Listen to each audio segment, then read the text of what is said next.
Good evening, everyone. I'm Nicole Tallman, one of the editors with Redacted Books, which is an imprint of ELJ Editions. And I want to welcome you all to this installment of the Be Well reading series. We have three amazing featured poets for you tonight. I'm just going to ask everyone, if you aren't one of the featured poets, if you could please mute yourself, because it will help reduce background noise. That would be much appreciated. And if you have any questions or comments for our poets, you can go ahead and drop those in the chat. I'm going to be sharing links to the featured poets' books there. And towards the end, we'll be taking a few questions. So I'm going to start with Alex Carrigan. Alex is our first reader, and Alex is a Pushcart nominated editor, poet, and critic from Virginia. He is the author of May All Our Pain Be Champagne, a collection of Real Housewives Twitter poetry from Alien Buddha Press, which, by the way, that's one of my favorite titles ever. So shout out to you, Alex. And Now Let's Get Brunch, a collection of RuPaul's Drag Race Twitter poetry from Carrigan Press, 2023. You can find Alex at carrigan.wordpress.com or follow him on Twitter or X or whatever we're calling it these days at Carrigan AK. All right, I'm going to open the floor for Alex. Please give a warm welcome to Alex Carrigan. Hi.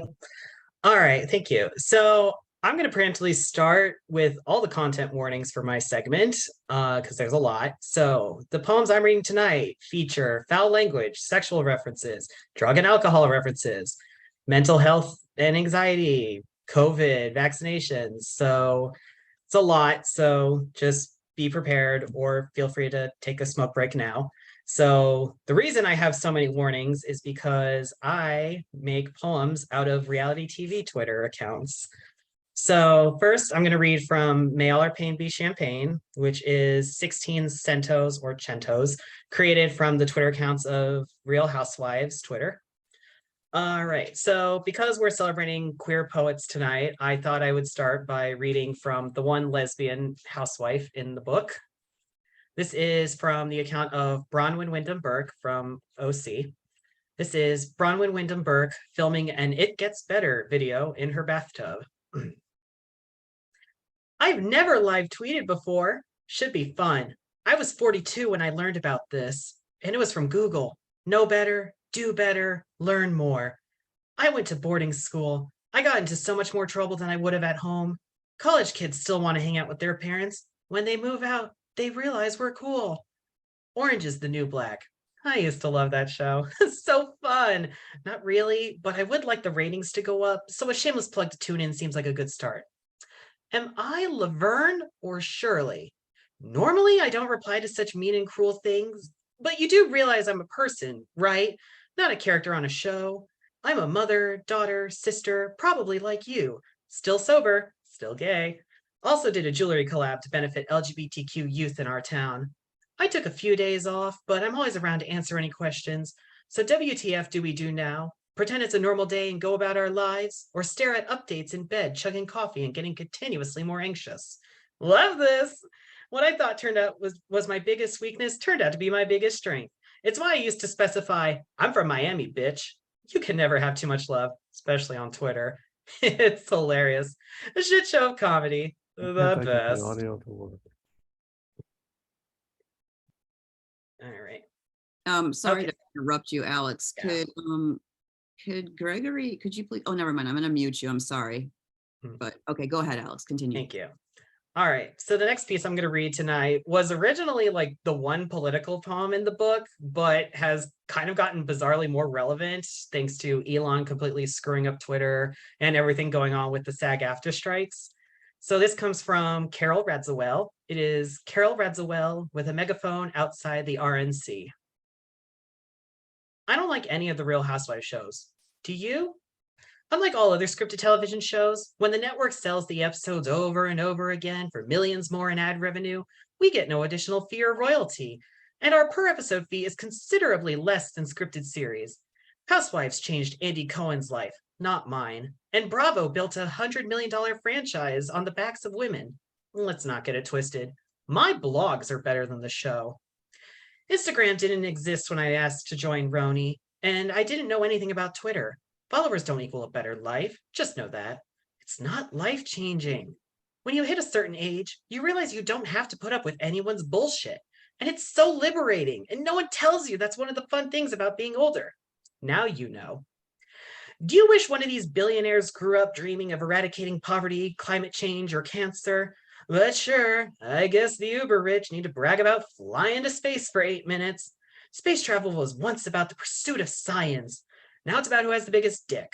It's so embarrassing. Hashtag Jeff Bezos. At Elon Musk, it's so easy to be a billionaire off the hard work of primary citizens. This is sick. They don't deserve any of our hard-earned cash. Take our business elsewhere. I had come up from humble beginnings, already rose up the ranks at ABC News, and covered politics and wars before I ever met a Kennedy. And I get that. I'm a female living in a misogynistic patriarchy. I understand the struggles one can face. I came up in the 90s. I faced them. Men are literally animals. In light of the hashtag Jake Gyllenhaal v. hashtag Taylor Swift red scarf scandal, we should start calling out fuckboy behavior as red scarf instead of red flag, as in, he's a red scarf, stay away. Just another man telling a woman she ought to be more grateful. Pay your taxes, be a different person. Hashtag patriarchy lives on Twitter. So I originally made this book out of a submission call I saw for the Daily Drunk and just got the weird idea of like, oh, let's raid their Twitters. Also, hi, my mom entered the chat while I was reading the last one. Hi, thanks for making it in. So this is the very first one I created off Beverly Hills housewife and alleged criminal Erika Girardi. This is Erica Jane with one hand on a Bible.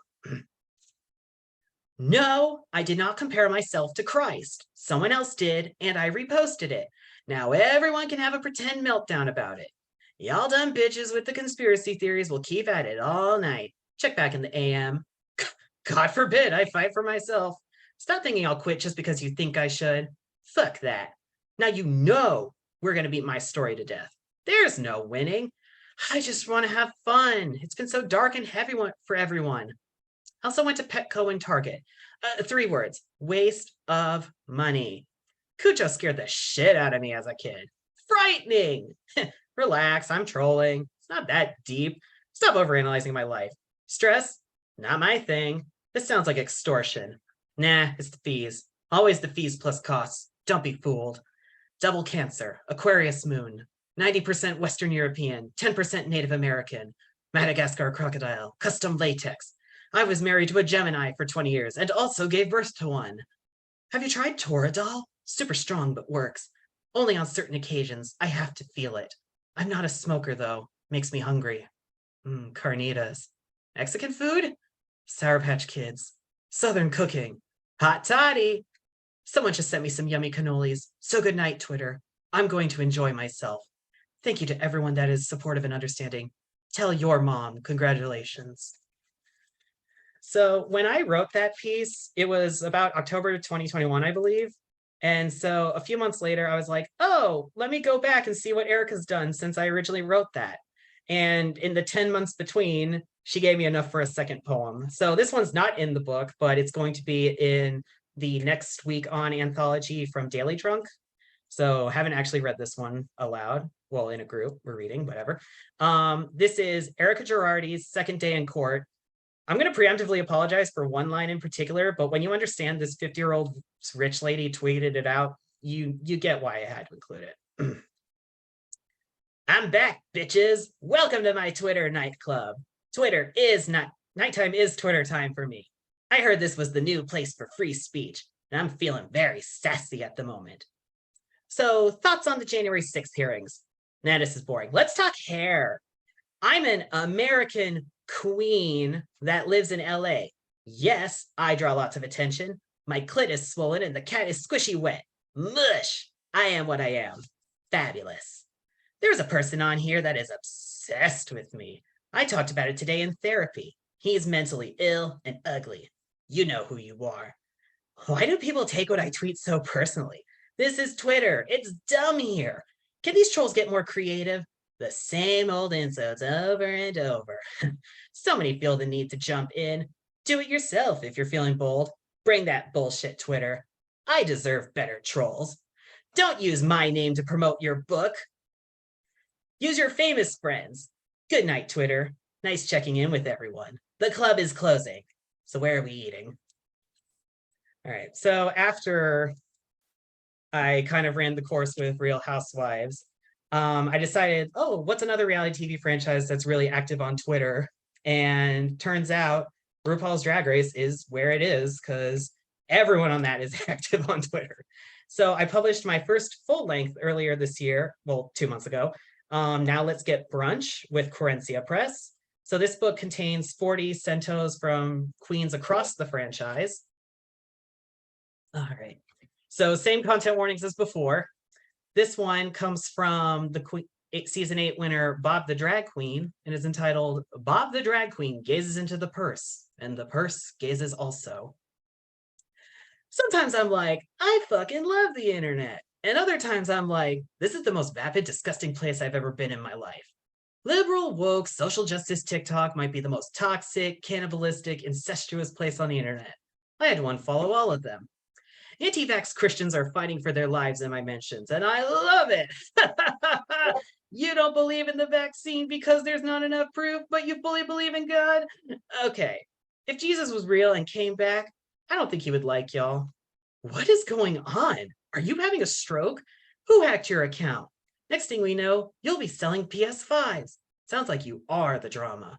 You love that you're interacting with me. You're having such a fan moment. Be honest. You think I'm sharing everything? Baby, you don't want to see the drafts. TBH, I always love interacting with fans, and I like fighting, so yes. Last question. Does anyone else remember that brief period in time when you could make calls on Grindr? Literally nobody.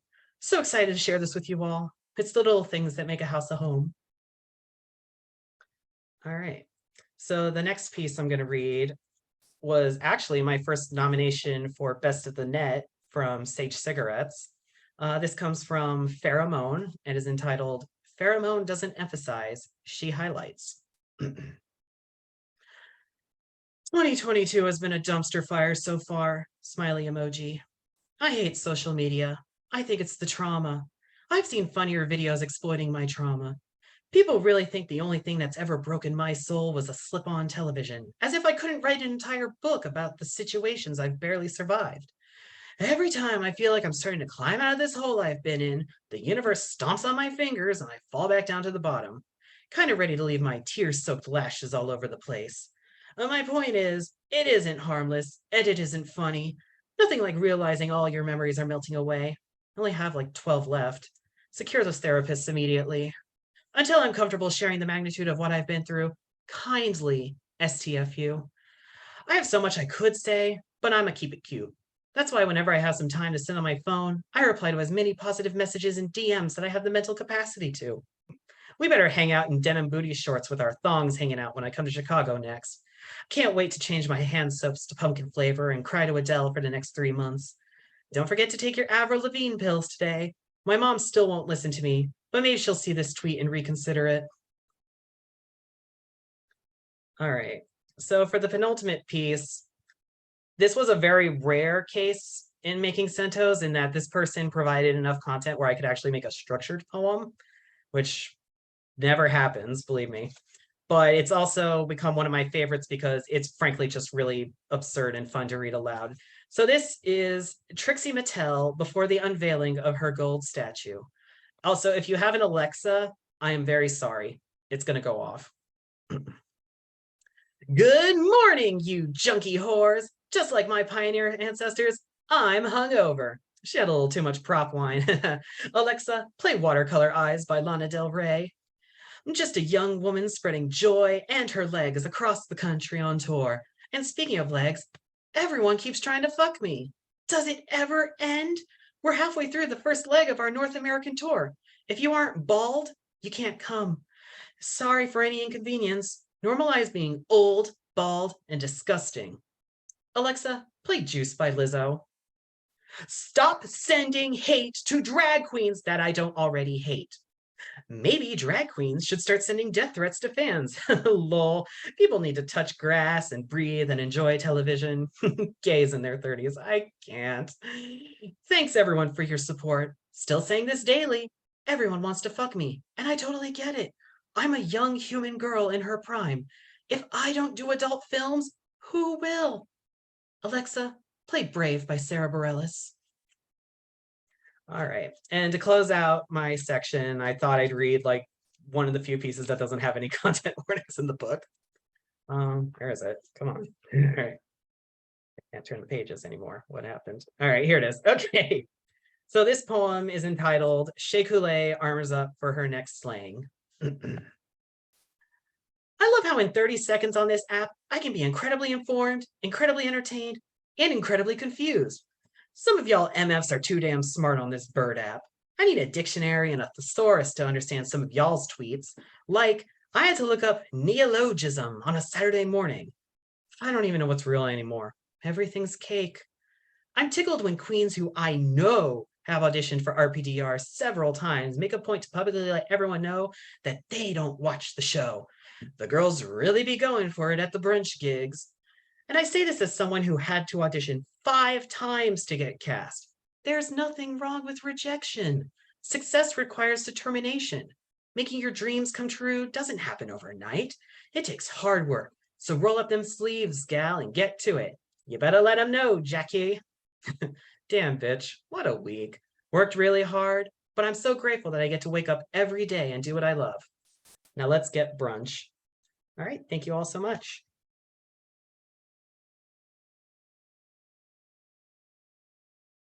That was so fun and entertaining, Alex. I always love hearing you read because, and I also love the characters and the voices that you do. It's like an added performance element. So thank you so much. We're going to go to Erik next.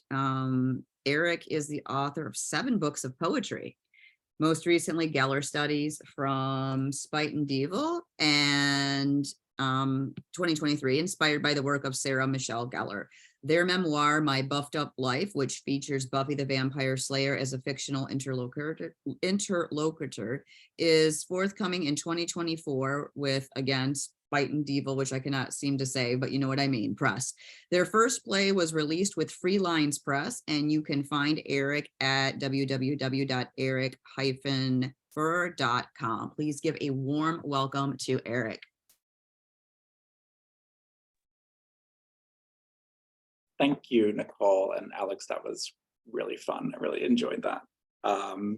So I'll be reading out of Geller Studies mostly today, well, all of today. And basically each poem is dedicated to a different character she played. Some of them are dedicated to her, only a couple of them, but I'm actually going to read one of them that's dedicated to her for the first time. And it's a little personal, so bear with me while I do that. I will give content warnings too. There is a lot of references to trauma and some mental health and some sexual elements too. So just to be aware of that. So the first poem is called My Body Lies Over the Ocean, and it's for Bridget Kelly. And that's a character she played in Ringer in 2011. I know at least one person here knows what that is, and I'm excited about that. So I'll read it.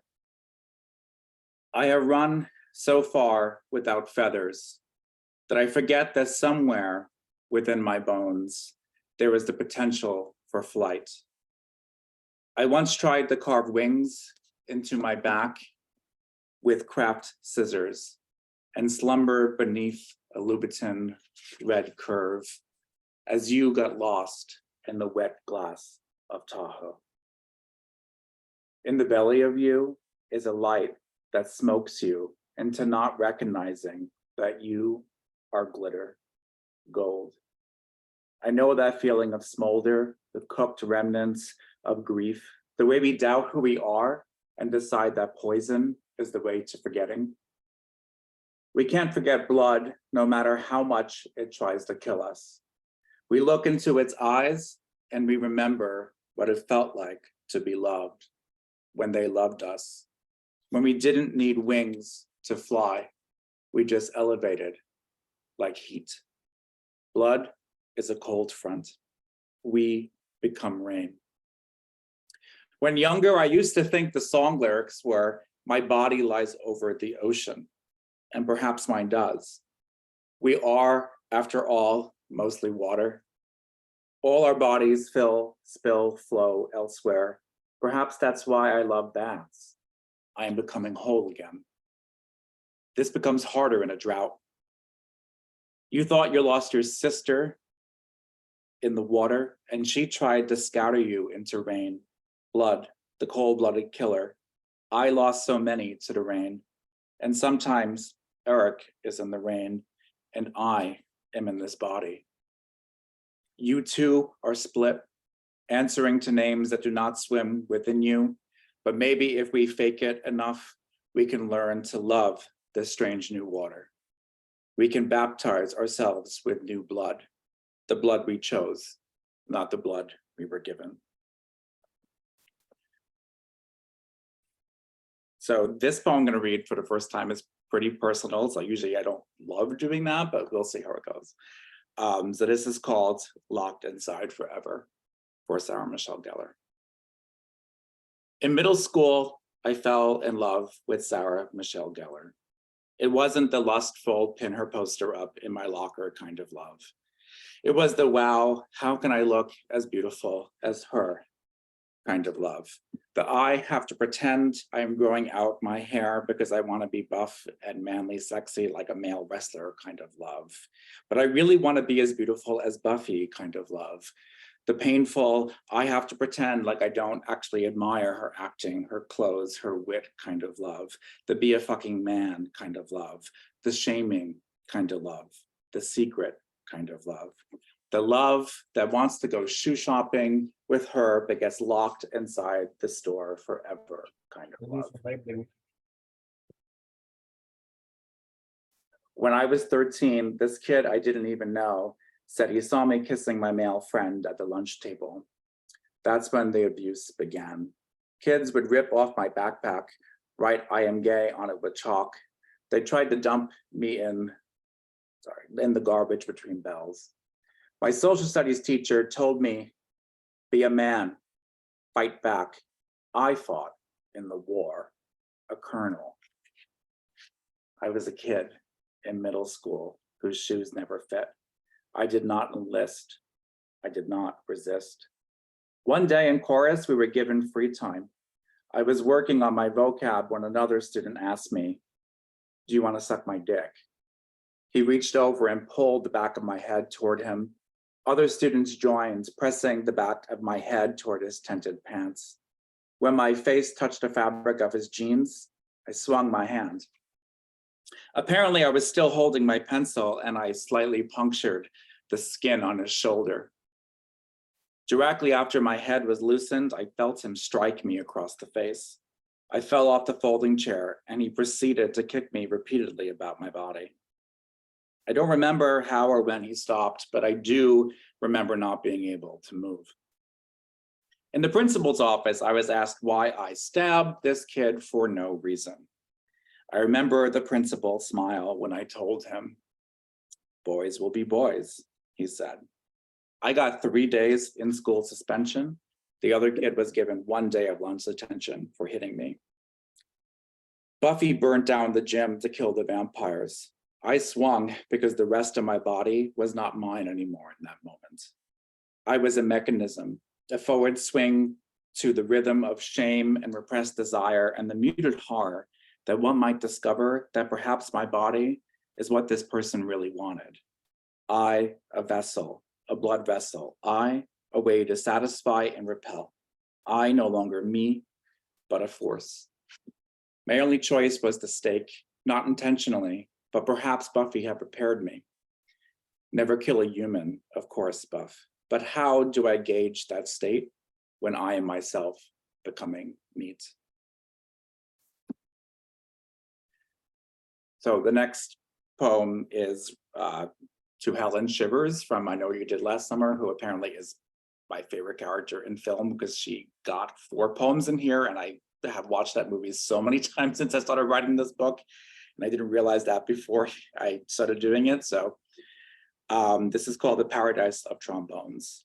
for Helen Shivers. I know you did last summer, 1997. 1.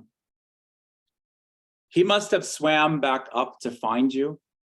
His whole death was spent searching for you, who accidentally crowned him when you tried to forget that your life was over. He was a devoted fan. He wanted to know just how long your blonde hair fell. How did you ever fail? Carolina from the city you dreamt of owning. The world was not ready for your art, your beauty. You died at the lip of your own salvation, a paradise of trombones waiting to crest you into song. 2. We spend most of our time on land, but water knew us first. Water is the color of our bodies when we move through it. Water thieves the blue from the sky in our absence. Water is not itself, and we are nothing without it. Water is our origin story. It swims our bodies into flesh. You are part water and light, like us all. You, even in death, were replenished by water, your body on ice, your body close again to what made you. And this is actually the poem that started the book. It's for Daphne from Scooby-Doo. So Haunted House a Go-Go for Daphne Blake, Scooby-Doo 2002. If I could wear knee-high purple boots today, I would not be the damsel in distress to my own heartbeat. I'd be a go-go into the haunted house where the armor would be useless against my beauty, because reflections can crack a tooth, but also stitch that hole in our hearts that told us we would never be the air just before the rainstorm, that we would never be the thick glut of desire hanging like a fruit on the lip of our own quivering finger, confessing to God that I am not Adam or Eve or Steve, that I am a particle that spins its own quilt in the dark worlds of this mouth. With these boots, I am the queen of the jungle heart, the go-go into the dark heart without any fear, because I've seen the king of spades and he is weeping into his own eyes because he has found his own body guilty after sliding his card under Alice's skirt to whisper, not all men, to her ankles. And she swallowed him like a fruit and spit the pit of him into the garden. We are the hunger that hides beneath this rattle work. And when these boots hit the floor, we will all be the most beautiful of them all. This, let's see, how much do I have left? I think about 5 more minutes. Does that work for you? Yeah, that's perfect. Okay. So I'm going to read 2 more. So this is from something that people probably haven't seen. So The Return, which is a film, like a horror film she did in 2006. So The Language of Eyes for Joanna Mills, The Return, 2006. Hunted beneath the table, behind the wood boards, my eyes roll back like, sorry, let me shut up one time. Hunted beneath the table, behind the wood boards, my eyes roll back like the road that you slip your cowboy boots on to escape from that little red memory, that little red scar. We all feel it, that heartbeat under our skin where there is no pulse. We all try to sip the darkness slowly enough so that it feels like low light, so that we can spit out a sunrise when people ask us how we are. Even though we know that sometimes the only answers we have are the points of our pupils enlarging. The language of eyes is universal, and I know that your green gaze blues the sky, the blue of ghosts that bring us to seahorses painted on the walls. To be haunted is to be hunted by blood that mimeographs, and we are the carbon copies of the dawn, trying to hide the fact that our parchment lets in too much light, that we might fade if we soak too much in. Paper cuts blot our bodies back into the red of morning. I sometimes love the way that it feels to be in pain, and I know you do too. And that's when the ghosts follow us down long hallways. He called you my sunshine. My mother used to sing that song to me. You are my sunshine. We tried to escape their violence through holes in our flesh, as if trying to purge ourselves of their sunshine, our soiled blood. I know what it's like to be a child with a bruise, a child hiding beneath the table. I know what it means to remember the ghost inside, and I know what it means to heal. I see you stare a million miles away, and sometimes I promise I see you. Lying in the car with or without our breath, we are the guardians of our bodies. We just sometimes forget how to love them. And I'm gonna close with Helen because I feel like that's fitting. So this poem is called To New Water for Helen Shivers. I know what you did last summer. I caught a galaxy in my throat and I'm still shedding stars. You, I'm told, were a queen when we were still searching our nets for fish. Here, this constellation is yours. Its heat will body you out of death. You can't expire if you are part of the universe. You are forever crowned. He cut your hair while you were sleeping. I know what it's like to be awakened in the night with part of me missing. Hair is a metaphor for the body. Hair is also simply beautiful, and no parts of our bodies are anyone's fruit. I follow your ambition to new water, but I am always afraid I will be found and outed for my crimes, only I have never committed a crime. My only crime, like yours, was to try to escape and become whole. Too bad you also pushed that dead body into the water. But perhaps you really wish to be pushing yours. I understand that.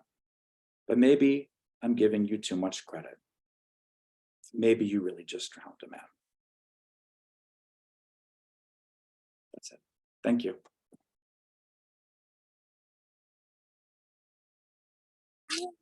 That was so gorgeous, Erik. Thank you so much for sharing your beautiful poems with us. And we have one more featured reader, and I'm so glad he made it. Dustin, yay.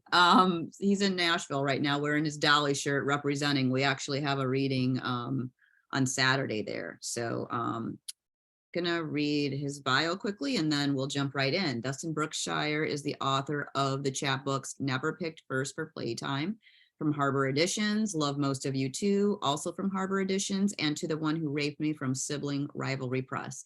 He is the co-editor of Let Me Say This, a Dolly Parton poetry anthology from Madville Publishing. He's so gay and can be found online at dustinbrookshire.com. Let's give a warm welcome to Dustin. Thanks. Yeah, fresh off a plane coming to you from a coffee shop in the airport. So I hope the volume is okay. So we'll just try to get through this together. I can't wait to watch the video, to watch Erik, your reading in full. I enjoyed what I got to hear, and Alex to hear your reading as well. And I just want to say thank you to ELJ Editions and Nicole for creating this space for us and having us here tonight. Thank you so much. I want to kick it off with a poem that's actually inspired by an ELJ book, The Sky is an Elephant by Maureen Seaton. And I dedicate this to you as well, Nicole, because the poem is inspired by Nicole wants to write a poem with Maureen, which again is in The Sky is an Elephant, which you should buy. And this is called Dustin Wants to Write a Poem with Carrigan, and it is a collaboration between myself and the fabulous poet Carrigan Maria Gromlier. Dustin wants to write a poem with Carrigan. Dustin's writing this poem without his secret weapon, Kirkland brand Pinot Grigio from Costco. Dustin's writing this poem hungry, since he's on another diet, but he swears he won't get hungry. Dustin wants to know what Carrigan is having for dinner. Carrigan means to tell Dustin she's having grilled chicken and spring mix for dinner, but it comes out as spring chicken and grilled mix. Carrigan laughs at the gaffe because it sums up her youth when all she ate was grilled chicken and spring mix, in public, that is. Carrigan sighs with resignation and she says, I got fat anyway. When Dustin hears Reed thinks the word fat, he thinks of sordid lies. How Bonnie Bedela's character Latrell removed the husky label from her son's jeans, wrote on a slim label in its place. Dustin's mother used to ask him, "Do you want to be fat like your grandmother?" Then add, "Don't tell your father I said that." Don't tell your father is what Caridad's mother says when they slip onto the Orange Julius at the mall for a midday pick-me-up, teeming with all the sugar he doesn't allow either of them to have. Caridad's father monitors her mother's weight and dress size, which is why her mother burst into tears when the maroon, size 8 slim hip polyester bell-bottoms she's been eyeing don't fit her size 10 well-fit body. Don't tell your father, she says later at home as Caridad watches her remove a size 8 tag from a Poppy approved pair of pants and replace the size 10 tag on the new pair she brought home with it. It's painstaking work that requires tiny snips, a practice stitch, a lie, ever ready on the lips. Caridad never tells. The next poem, since it's pop culture, it's like one of my favorite poems, so I love any chance to read it. It's for my chat book. Love most of you too. It's called I Should Write Soap Operas. My neighbor, well, technically she isn't my neighbor since she lives on the other side of the building, 2 floors below, appeared with a baby a few weeks ago. I've been meaning to tell Paul about the baby, but the daily humdrum of life, work, rest, right, has blocked my thoughts. But today we were walking Daisy and turned a corner, and there she was, baby strapped to chest, with its legs swinging.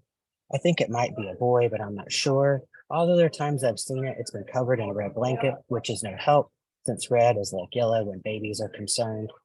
Anyway, I'm losing track of my point. I think the baby's stolen. Paul tells me she's probably babysitting. I say she probably stole it, then add, but not from another country, as if this legitimizes my comment. Paul rolls his eyes and tells me she can steal the baby in one of my poems. That's not why I'm writing this poem. I'll admit I'm the kind of guy who enjoys a giggle when I hear of someone objecting at a wedding. I'll admit I watched soap operas since I was 8 and rooted for the villain most of the times. I adored Vivian and Sammy in Days of Our Lives. My mother threatened to quit taping episodes and I cheered for them. You might not know, Sammy stole her baby sister. Well, she stole her half baby sister, but only she and her cheating Marlena knew about the half part. I'm not saying this is the case with the mystery baby in my building. I'm only saying it's okay not to accept what's in front of you at face value. And if you have an in with Deidre Hall or Allison Sweeney, feel free to put that poem in front of them. I would love for them to read it, and I've tried for years. So I'm not below a shameless ask if you've got connections. I'll send them a free copy of the book. So I'm going to read a couple of new poems that are Dolly inspired. I could not write a Dolly poem for the most of my life, even when I was doing the anthology and was freaking out because I thought I'm gonna have an anthology and not have a poem in it. And now since I've written, I guess it opened some well because now I have like 5 Dolly Parton poems, and I'm just like, where were these earlier in my life? Everything's gonna be all right. We break from apartment viewing to eat at Wicked Wee Brewery. Walk in to Dolly belting, I can see the light of a clear blue morning. We look at each other. It's a sign, I say as you laugh, then add, I don't want to leave you in Fort Lauderdale. You remind me of the Allegiant direct flights that you'll take until you say you're home. We order burgers and fries, Tanya serenades Delta Dawn, then Carly croons, you're so vain, and the server brings our food. Cher sings, don't you sometimes push your heart.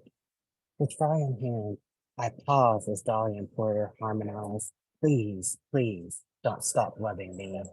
I tell myself this duet isn't a warning.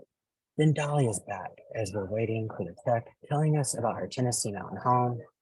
Now you tell me again, this is a sign. You ask, does Dolly need to walk in and tell you to move? I start to miss you already, but 9 to 5 plays. We sing along walking out of the restaurant while pouring cups, imaginary cups of ambition. It's probably the sweetest poem I will ever write, and I will never write another sweet poem. I don't have it in me. I'm gonna skip that one. I'm going to read the poem that is in the anthology. Let me say this, the Dolly Parton Poetry Anthology. Plug for that. If you're in Nashville, come see us at the Graduate Nashville at 11 a.m. in honor of Nashville's Dolly Parton Day. Dolly at the Fox Theater, 2008. My mother glanced at my shirt as we waited, said, I don't know why you wore a Dairy Queen shirt to see Dolly. I laughed, told her to look again. My shirt says Dolly Queen. She looked away like something else caught her eye. The tour bus door swung open. A redhead exited first. It's Dolly's best friend Judy, I whispered. Dolly waved as she walked down the bus step, pausing at the bottom to listen to what we, her fans, were yelling. Early in the show, Dolly asked if there were any drag queens in the audience. My mother fidgeted in her seat. Someone near the front row jumped to her feet. Well, usually the drag queens come dressed as me, Dolly laughed, before launching into Jolene. When she sang the chorus for the second time, she crooned, drag queen, drag queen, drag queen, drag queen. Please don't take my name. The crowd cheered. I screamed, yes. My mother looked to her lap. Seated with an auto heart, Dolly told us about her coat of many colors and love for her mother. She asked if there were mothers in the audience. A few yelled. Several hands shot up, including my mother. Well, I dedicate this song to all the good mamas out there. I placed my arm around my mother, squeezed her tight, leaned my head against hers, gave her that moment. I'll squeeze in one more Dolly poem. This one just came out over the summer in Gargle. It's called If Dolly Parton Had Been My Mother. She'd laugh when catching me trying on her wig, tiptoeing around her room, her high heels too small. She'd have a custom pair made for my birthday, and we'd have high heel dance parties while watching the Grand Ole Opry.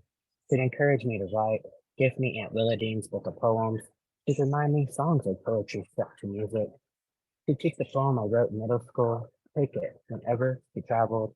I'd beg for our summer tradition, sneaking off in her RV, destination selected by me, and always starting with a drive-thru stop at Taco Bell for a Mexican pizza. And when I came out to her, she'd say, oh, honey, I've always known. Hold my hand in her, hold my face in her hand. As she said, I'll always love you. She never would have even thought the words my mother said to me. Great, now I'll be stuck taking care of you when you're dying from AIDS. And I'll wrap it up with just two short poems from my chapbook, Never Pick First for Playtime, which is a tribute to Denise Duhamel's book Kinky, which came out in 1997. And boy, am I glad I packed these at the top of my luggage for easy access for this. And this poem I dedicate to Nicole because she was doing an anthology on Golden Girl poems, and I couldn't make this poem work to get it submitted in time. But I really liked the poem, so I kept it for the chapbook. It's called Barbie Watches the Golden Girls. She won't retire to Miami, open a pizza stand by the beach, enter an all-night dance-a-thon, start an unauthorized Elvis fan club. She went into a key cheesecake in the middle of the night while solving problems. Thanks, Mattel privilege. Ken says should be a total blank. You're a total stan, fuckboy. Barbie mumbles under her breath. She knows she'd be a rose. Barbie's so goddamn lovable. When the credits roll, Barbie tries not to think about the truth of it all. Even with all the fans, the Mattel universe won't allow her that kind of sisterhood. And I'll close with the title, where the title from the chapbook comes from. It's called Lot's Wife's Barbie. Mattel told her not to look back once she left the factory. We know how that ended. Never picked first for playtime. She's a lifesaver when a recipe calls for a pinch of salt. Thank you so much. Thank you so much, Dustin, and thank you for being a trooper. I know it was probably stressful to accommodate given your flight delays, but it's always great to hear you read your amazing poems. And thank you so much for that Maureen inspired poem. That was very touching for me to hear. So We should send that to Maureen too. I'm sure she would love to see that. So I put links to everyone's books in the chat, and Dustin actually has a bundle right now of Never Picked First for Playtime and Love Most of You Too, which are $12 each or 20. So if you're interested in those, you can email him at the address that's there, and then you can get a copy of the Dolly anthology online if you'd like that. I don't see any questions in the chat, but this is going to be our few minutes for Q&A. So if anyone has any questions for the featured poets, please feel free to drop them in the chat, or you can also raise your hand.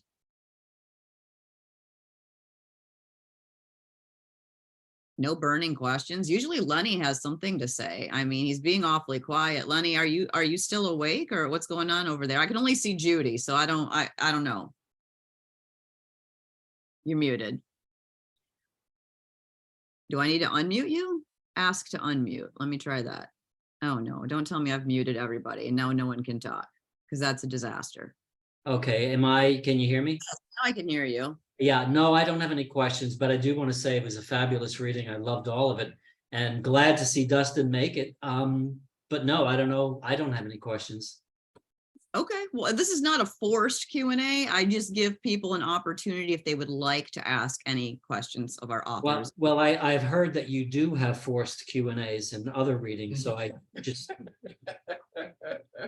I'm not going to comment on that. Maybe I should make it mandatory to enter the room to put I'll ask them like for a secret password or something. A question is a secret password to be able to get in. Erik has a question for Erik. Glover has a question for Erik.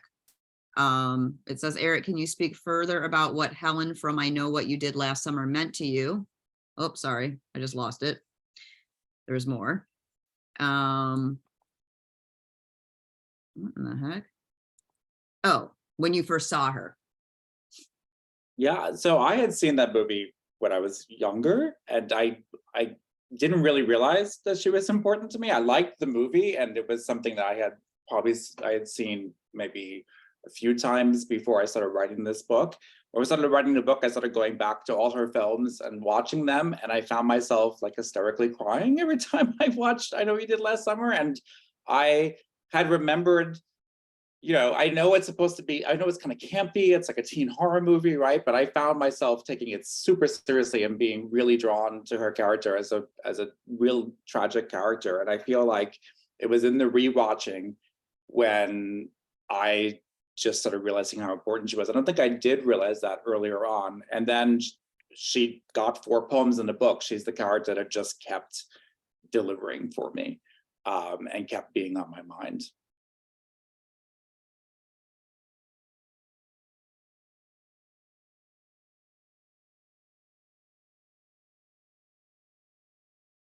There we go. Sorry.